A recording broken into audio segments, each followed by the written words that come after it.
నాగచైతన్య హీరోగా పరిచయమైన 'జోష్' అనే సినిమాలో 'అన్నయ్య వచ్చినాడు' అనే పాటను దిల్ రాజు గారు తన సొంత వాయిస్తో పాడడం జరిగింది. 100% లవ్ అనే సినిమాలో 'A square B square A plus B whole square' అనే పాటను కలర్స్ స్వాతి తన సొంత వాయిస్తో పాడడం జరిగింది.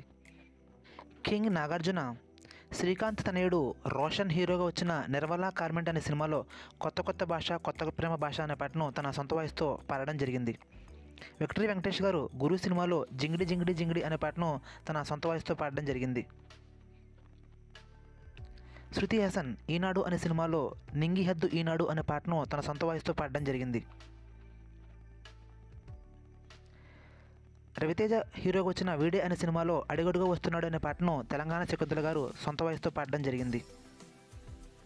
'జోరు' అనే సినిమాలో టైటిల్ సాంగ్ను రాశి ఖన్నా తన సొంత వాయిస్తో పాడడం జరిగింది.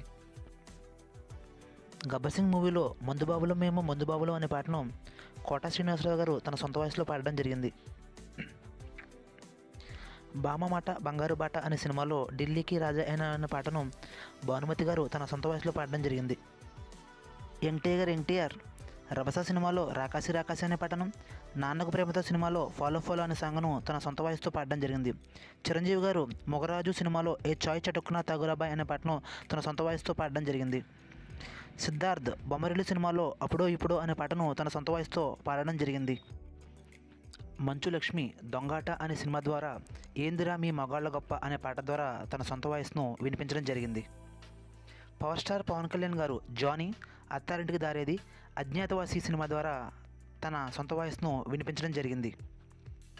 రవితేజ 'బలుపు' అనే సినిమాలో 'కాజల్ చెల్లువ' అనే పాట ద్వారా, 'పవర్' సినిమాలో 'నాటంకి నాటంకి' అనే పాట ద్వారా తన సొంత వాయిస్ను వినిపించారు. నిత్యా మీనన్ 'ఇష్క్' అనే సినిమాలో 'ఓ ప్రియా ప్రియా' అనే పాట ద్వారా తన సొంత వాయిస్ను వినిపించారు.